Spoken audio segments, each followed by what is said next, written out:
లో జరుగుతున్న నేపథ్యంలో తన లవర్ లావణ్య ఆయన చెప్పిన విధంగానే తిరగబడింది రాజ్ తరుణ్ పైన.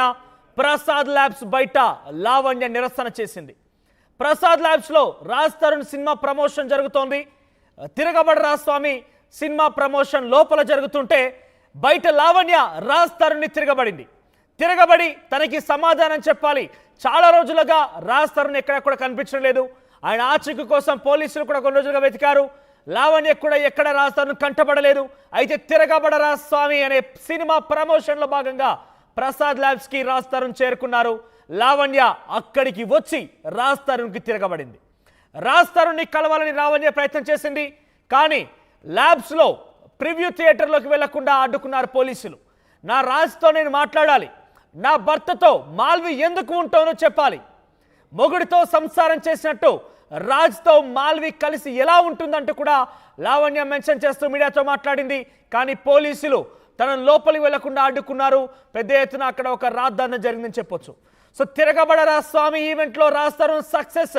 అక్కడ ప్రమోషన్ ఎంజాయ్ చేస్తున్నాడు. ప్రమోషన్లో భాగంగా కింద విజువల్స్ మీరు చూస్తున్నారు. ఆయన నవ్వుతూ అక్కడ క్రూతో వాళ్ళ టీంతో మాట్లాడుతూ నవ్వుతున్న విజువల్స్ మీరు చూస్తున్నారు. పక్కనే మాల్వి కూడా ఉంది. ఎస్, ఈ సినిమానే బీజం వేసింది. ఈ సినిమా వల్లే మాల్వి రాజ్ తరుణ్ దగ్గరయ్యారు. ఈ సినిమా వల్లే లావణ్య రాజ్కి దూరమైంది.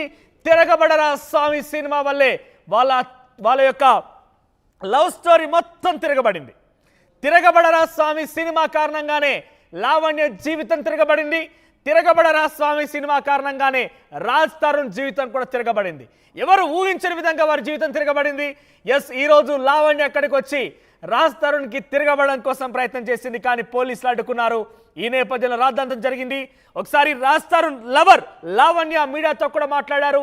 నా భర్తని నేను కలవాలి, మాల్వితో ఒక భార్య చేసినట్టుగా రాజ్ తరుణ్తో మాల్వి ఉంటుంది, ఎందుకు అలా ఉంటుందో దానికి సమాధానం చెప్పాలి, మొగుడుతో సంసారం చేసినట్టుగా మాల్వి ఎందుకు రాజ్తో కలిసి ఉంటుందంటూ సమాధానం చెప్పాలంటే కూడా లావణ్య అక్కడ మాట్లాడిన పరిస్థితి. ఒకసారి లావణ్య అక్కడ తిరగబడిన తర్వాత ఏం జరిగిందో మీడియాతో మాట్లాడిన నేపథ్యంలో ఒకసారి చూసే ప్రయత్నం చేద్దాం.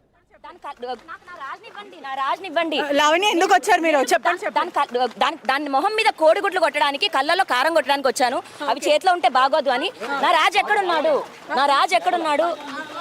అసలు ఎందుకంటే ప్రధానంగా మీరు రావాల్సిన అవసరమే ఉంది. చెప్పండి, ప్రధానంగా రావాల్సిన అవసరమే ఉంది. చెప్పండి. నా రాజు నాకు కావాలండి. నా రాజుని నన్ను ఎవరు దూరం చేస్తున్నారో నాకు తెలియదు. ఈ సినిమా దూరం చేస్తుంది, ఈ సినిమా ప్రొడ్యూసర్లు దూరం చేస్తున్నారా, అతని మేనేజర్ దూరం చేస్తున్నాడో నాకు తెలియదు. రాజ్ తరుణ్ ఇప్పుడు ఈ రోజు ఇక్కడ నుంచి ఎలా వెళ్తాడు సమాధానం చెప్పకుండా 10 సంవత్సరాలు ఉండి వదిలేసుకొచ్చుకుంటూ బ్యాగ్ గేట్ ఎక్కడుంది? బ్యాగ్ గేట్ నన్ను కలవనివ్వండి, నన్ను చూడనివ్వండి. మీరు వెళ్ళండి. ఏమీ చేయట్లేదు మేడం, మీరు అర్థం చేసుకోవాలి. నా మనిషి మాట్లాడనివ్వండి, చూడనివ్వండి, సమాధానం అడుగుతాను. నన్ను ఎలా మోసం చేస్తాడు, ఎలా వదిలేస్తాడు? 10 సంవత్సరాలు ఉన్న మనిషిని నేను 15 ఏళ్ల నుంచి. అంటే సార్ మీకు ముందే పర్మిషన్ చెప్పారా బందోబస్తుకి? పర్మిషన్ తీసుకున్నారు అన్నమాట. ఓకే, అంటే తను ఇప్పుడు ఎక్కడికి వెళ్తుంది? అంటే లావణ్య నేను ఎవరు అడ్డుకుంటున్నారో చెప్పండి. నన్ను ఇప్పుడు మీరు అందరూ కూడా దయచేసి రాజ్ తరుణ్ అక్కడ నుంచో పెట్టండి, మా ఇద్దరిని మాట్లాడుకోనివ్వండి ఒక నిమిషం. మరి 10 సంవత్సరాలు ఉన్న మనిషి ఒకసారిగా నన్ను మాట్లాడనివ్వకుండా, చూడనివ్వకుండా చేస్తున్నారు. నేను ఎలా బతకను? అతను ఎవరు చూడనీయకుండా చేస్తున్నారు? అందరూ అండి. మరి తనకు సపోర్ట్ చేసే వాళ్ళు అందరూ అవ్వచ్చు, ఎవరైనా అవ్వచ్చు. లేదండి, ఫోన్ అన్ని ఆఫ్, కలవలేదు. అంటే డిపార్ట్మెంట్ సహకరిస్తుంది అంటున్నారు. అదే చెప్పండి. లావణ్య పెళ్ళి అంటున్నారు, ప్రూఫ్స్ ఏ ఉన్నాయి? మీకు పెళ్ళి అయింది అన్ని 10 ఏళ్ళు ఉన్నాడండి నాతో, 10 ఏళ్ళు ఉన్నాడు. సరే, మీకు తాళి కట్టడం వీడియో గానీ ఫోటో గానీ అట్లాంటివి ఏమైనా ఉన్నాయా చెప్పండి. లావణ్య ప్రూఫ్స్ ఏ ఉన్నాయి? లావణ్య చెప్పండి. అంటే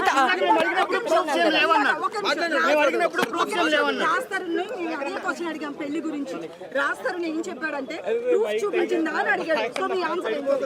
ప్రూఫ్స్ మేమిద్దరం లవ్ మ్యారేజ్ చేసుకున్నాం, మేమిద్దరం మాత్రమే ఉన్నాం. మేము పెళ్లి చేసుకున్న 3వ నెలకి అదే మా సెల్ఫీస్ ఉన్నాయి, అవి సబ్మిట్ చేయడం జరిగింది. పెళ్లికి సంబంధించినవి గుడిలో నా మెడలో తాళి ఇలా కట్టినప్పుడు మేమిద్దరం దిగిన ఫోటో ఉంది, అది సబ్మిట్ చేయడం జరిగింది. 10 ఏళ్ళు నాతో ఉన్నాడు, అదే పెద్ద ప్రూఫ్ అండి. తన ఇంట్లో అన్ని ఉన్నాయి, అన్ని ఉన్నాయి, చేసేసామండి, అన్ని సబ్మిట్ చేసాము, అన్ని చేసాము, కేసు అయింది, ఎఫ్ఐఆర్ అయిందండి. ఇప్పుడు నాతో నిన్న పడుకున్నాడు, నాతో నిన్న తిన్నాడు, నాతో అబార్షన్, అవన్నీ పెట్టాల్సిన అవసరం లేదండి. అవి ఏం జరిగాయో అవి మేము కోర్టుకి ఇచ్చుకుంటాము. అవును, డెఫినెట్ గా 2 సార్లు చేయించాడండి. పిల్ల అప్పుడే వద్దు అని 2 సార్లు చేయించాడు. లీగల్ గా ఉంది ఆల్రెడీ కేసు స్టేషన్ లో నడుస్తుంది కదా, కోర్టులో నడుస్తుంది కదా, మేము అక్కడే చేసుకుంటాము. ఇప్పుడు అతను మాల్వి మల్హోత్రాతో ఏం చేస్తున్నాడు అన్నదే నేను ప్రూవ్ చేయాలనుకుంటున్నాను. మరి ఆమెతో ఎందుకుంటున్నాడు? ఇప్పుడు ఇక్కడి నుంచి అయిపోయిన తర్వాత కూడా ఎక్కడికి వెళ్తాడు అతను? ఆమె ఎక్కడికి వెళ్తుంది? మామగారు అని అమ్మాయి వాళ్ళ తండ్రితో మాట్లాడాల్సిన అవసరం ఏంటి ఇతను? అంటే మీరు ఇప్పుడు ఇక్కడికి రావడానికి కారణం ఏంటి? నాకు మనిషి కనిపించట్లేదండి, ఫోన్లు స్విచ్ ఆఫ్ చేసుకొని తిరుగుతున్నాడు. అందరూ ఆయన మేనేజర్ తో సహా అందరు నన్ను బ్లాకులు చేశారు, అసిస్టెంట్ తో సహా. ఇంకెక్కడికైనా వెళ్ళను నేను. లీగల్ గా ఏమని ప్రొసీడ్ అవుతారండి? ఏమని వదిలించుకోవడానికి? 10 సంవత్సరాలు ఏమైనా కుక్క పిల్లనా తీసుకొచ్చుకొని అతనంతా ఉంచుకొని అతనికి ఇష్టం లేనప్పుడు వదిలేయడానికి?